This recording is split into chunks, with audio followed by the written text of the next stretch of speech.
سلام عليكم، لا تنسوا الإعجاب بالفيديو والاشتراك في القناة وتفعيل الجرس ليصلك كل جديد. تمكنت فرقة مكافحة العصابات التابعة للمصلحة الولائية للشرطة القضائية بولاية أمن العيون أخيرا من توقيف 20 من ذوي السوابق القضائية العديدة لتورطه في قضية تتعلق بالسرقة الموصوفة بجناية.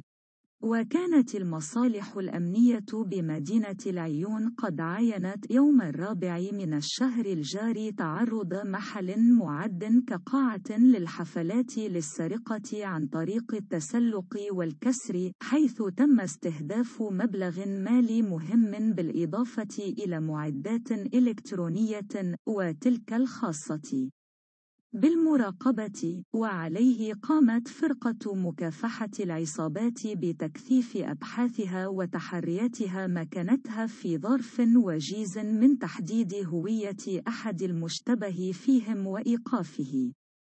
وحسب مصدر أمني مأذون، فإن عملية التفتيش التي أجريت بداخل مسكن الموقوف مكنت من استعادة جميع المعدات الإلكترونية موضوع السرقة.